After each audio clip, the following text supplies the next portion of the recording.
Neuropsicología de la atención y su correlación con los procesos de enseñanza-aprendizaje.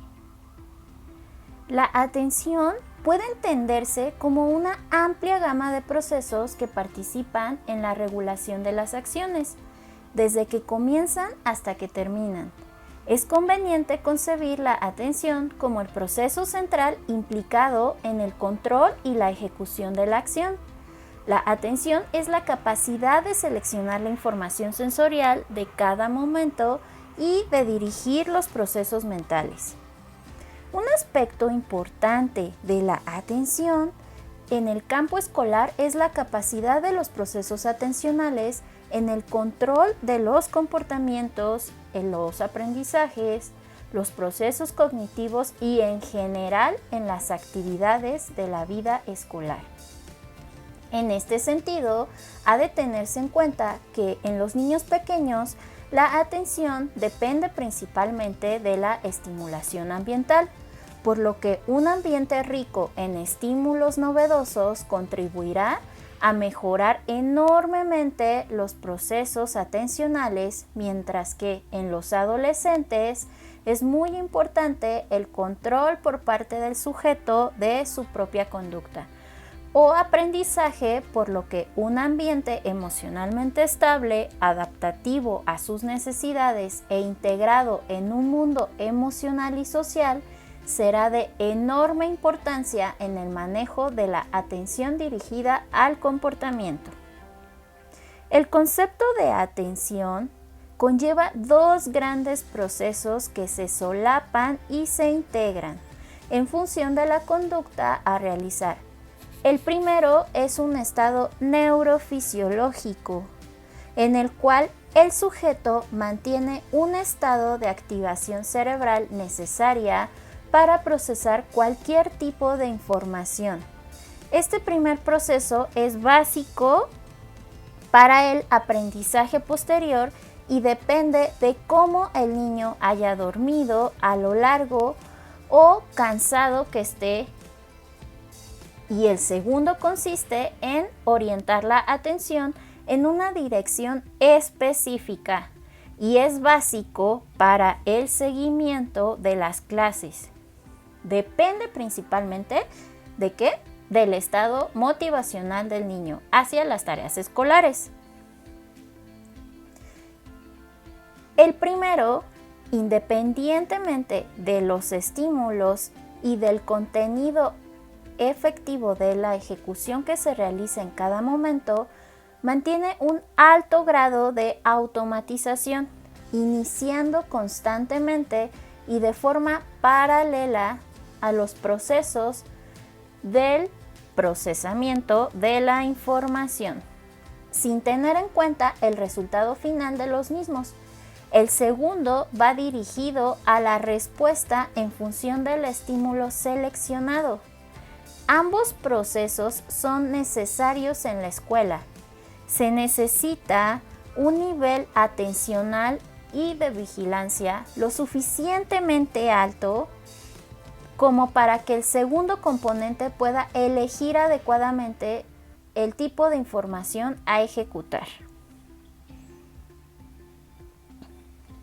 Desde el enfoque neuropsicológico, existen diferentes formas de atención que están relacionadas con los procesos operativos y que se van desarrollando evolutivamente en función de la maduración, de la complejidad de los estímulos y edad de los niños, de acuerdo con la siguiente secuencia. Vamos a revisarla. La atención focalizada es la capacidad de dirigir la información hacia una sola fuente de información, que suele ser el estímulo más relevante. Es el primer proceso atencional que se adquiere en el desarrollo madurativo. Tenemos en un segundo momento la atención sostenida. Es la capacidad de mantener la atención en determinado proceso o comportamiento durante varios minutos. Es básica para poder aprender contenidos educativos. La atención selectiva es la capacidad para seleccionar estímulos en ambientes con muchos distractores y mantener la concentración en los mismos. El sujeto tiene que decidir entre diferentes estímulos el más relevante para la conducta a realizar. Es muy importante en las clases numerosas en las que existen muchos estímulos distractores que impiden un buen aprendizaje en niños muy distraídos y con poca capacidad de atención selectiva. Después tenemos la atención dividida. Es la capacidad para atender a dos estímulos diferentes en el mismo momento y con la misma eficacia. Es importante en las actividades escolares de niños de secundaria. La atención alterna o alternante es la habilidad para poder cambiar de una tarea a otra sin confundirse y sin distraerse. En ninguna de las dos, con total eficacia para ambas. Se necesita un alto grado de concentración, conocimiento y habilidad en ambas tareas. Es básica en la adquisición de un buen aprendizaje operativo y fundamental entre los buenos profesionales. En el contexto neurobiológico, las áreas corticales asociadas más habitualmente con la regulación de la atención son la corteza prefrontal, la corteza parietal posterior y el giro fusiforme de la región occipito-temporal. Los estudios mediante técnicas de neuroimagen muestran también que amplias regiones corticales tienen conexiones recíprocas con áreas paralímbicas, como por ejemplo la corteza del cingulado y el giro parahipocámpico, cuya participación en la atención resulta necesaria. Tres áreas subcorticales, que es el sistema límbico, el hipocampo y el sistema reticular ascendente, que forman una matriz interrelacionada e interconexionada, se hacen imprescindibles en el estudio de la atención, contribuyendo a la formación de la memoria y del recuerdo, modulando el valor afectivo de los estímulos y de la respuesta, o bien integrando las señales multimodales y las asociaciones para un posterior procesamiento. Los componentes talámicos y troncoencefálicos del sistema activador reticular ascendente, unidos a las áreas corticales, proveen de una red neuronal estrechamente asociada con el aspecto matricial de la atención. Por otra parte, la red consistente en la asociación de las áreas corticales, que es parietal posterior, prefrontal y occipito temporal, con las estructuras subcorticales como lo son el núcleo pulvinar y el estriado, subyace el proceso vectorial de la atención dirigida a dianas extrapersonales. En la actualidad se considera que la atención no es una propiedad de una sola área cerebral, ni de todo el cerebro, aunque el origen de la misma podría estar asociado con áreas especializadas de la corteza prefrontal y parietal. El circuito de control atencional, que es la corteza prefrontal, cingulado anterior y corteza parietal, para tareas de Stroop, que son tareas en las que se presentan palabras en distintos colores, por ejemplo, escrito en rojo y en color verde, el sujeto tiene que responder bien al color, bien a la palabra. Se completaría alrededor de los 18 o 22 años, lo que quiere decir que durante la etapa escolar el control atencional está desarrollándose de forma activa y su incidencia en el aprendizaje escolar es muy importante. Ahora bien, a la hora de poner en práctica estos conocimientos en la escuela, nos encontramos con muchos factores que influyen en la atención, como lo pueden ser factores motivacionales, intereses, sueño, cansancio, dificultad de la tarea o atractivo de la misma, el ruido, la luminosidad del aula, forma de explicar del profesor, un sinfín de factores. Un factor importante para mantener la atención del alumno es la forma de enseñar. Una enseñanza activa, dinámica, con un ritmo, con muchas motivaciones y muchos cambios en la exposición, favorecen la atención frente a la clase monótona y aburrida. El motivo es muy sencillo. El cerebro está en constante estado de alerta y por lo menos durante la clase, y su atención la focaliza en función de los cambios, el movimiento, de los diferentes sonidos, y por esta razón muchos profesores dicen que los niños se dejan llevar de cualquier sonido extraño a la clase o de cualquier mosca que pasa ante sus ojos, así como de las emociones, sobre todo las que implican miedo, amenaza. Esto procede de la adaptación a la supervivencia de nuestros antepasados. Y sobre todo, el cerebro dirige en primer lugar la atención a lo que le llega como novedoso y relevante. En este sentido, el profesor tiene una enorme responsabilidad para conseguir que el alumno preste atención. Un aspecto neurofisiológico a tener en cuenta en lo concerniente a los procesos de atención es que estos están sujetos a la entrada de la información mediante las vías sensoriales de acceso a la misma, sea táctil, auditiva, visual, por lo que los contrastes sensoriales son de gran importancia para atraer la atención del niño. Un ambiente muy uniforme conlleva a una habituación muy rápida de las vías sensoriales, lo que automáticamente disminuye la atención. La forma de atraerla otra vez mediante grandes contrastes sensoriales, teniendo en cuenta que los ruidos, el desorden u otro tipo de alteraciones del ritmo escolar van a influir, pueden ser obstáculos importantes en el mantenimiento de la atención. El contraste del que hablamos debería estar asociado con el sistema de explicación del profesor. Y esto en cuanto a las inflexiones de voz, calidad de la exposición del material, así como en el movimiento o el lenguaje no verbal concebidos para atraer la atención.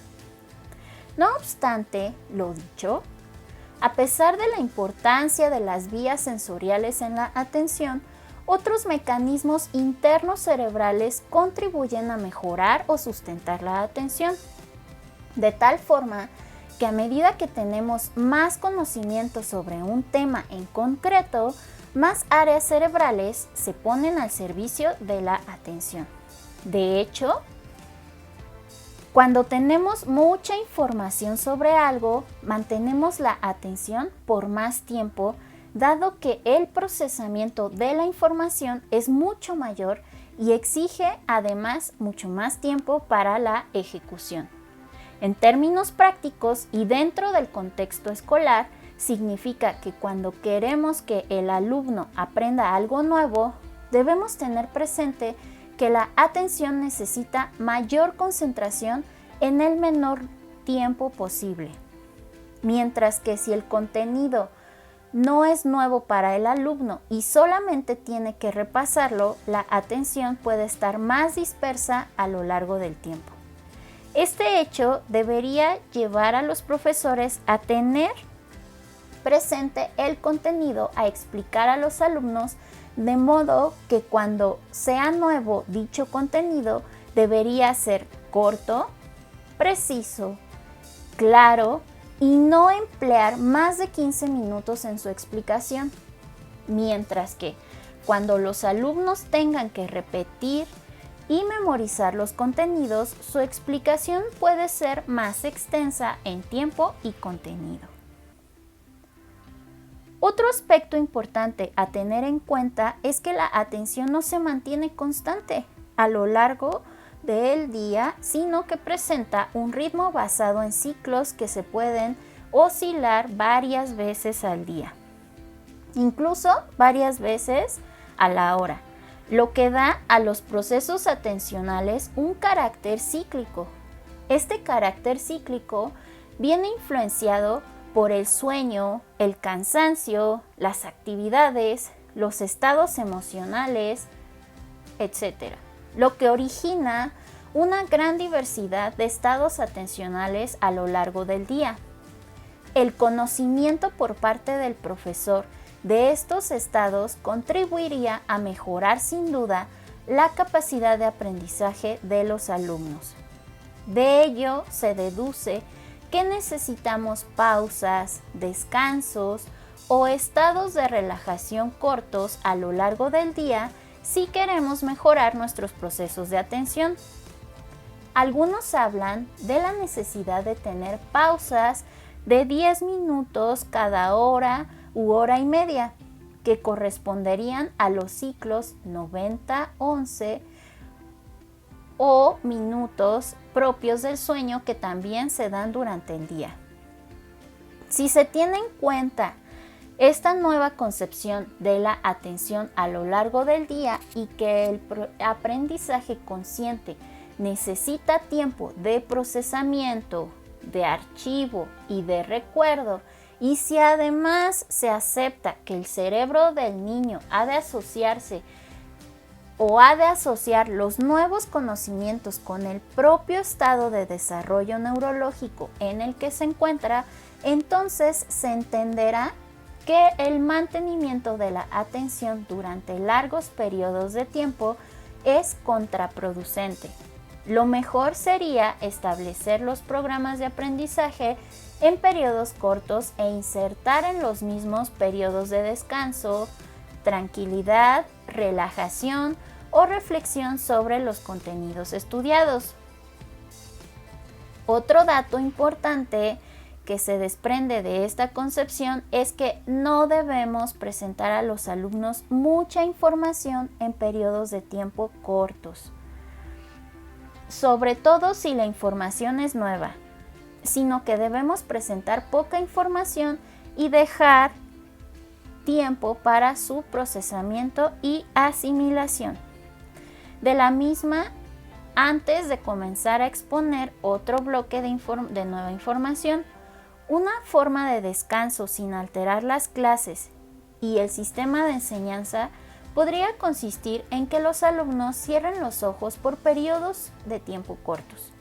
Esto evitaría que se dispersara el cerebro en informaciones relevantes provenientes de estímulos externos ajenos al contenido de aprendizaje y permitiría favorecer los procesos de imaginación y visualización del contenido a aprender, lo que favorecería una mayor integración de áreas cerebrales y una mayor capacidad de aprendizaje. Por último, aunque no menos importante, es la relación de los procesos atencionales y el sistema límbico responsable de las emociones y las motivaciones. En este sentido, las alteraciones emocionales, las amenazas, el estrés son situaciones que dificultan cualquier proceso atencional y, consecuentemente, el propio aprendizaje escolar. El estrés escolar va a afectar directamente la atención y, consecuentemente, el aprendizaje, porque un niño con estrés, amenazado o alterado emocionalmente, tiene dificultades de seleccionar lo importante de lo que es, dando que permanece en una constante vigilancia orientada a la supervivencia, y los ojos se vuelven más atentos a la zona periférica, que es lo que viene determinada genéticamente para prevenir las amenazas y o las agresiones, y cualquier ruido también puede ser interpretado como amenaza. Ello genera que en el niño haya un aumento del estrés y la ansiedad que dificulta cualquier proceso de atención hacia el contenido escolar.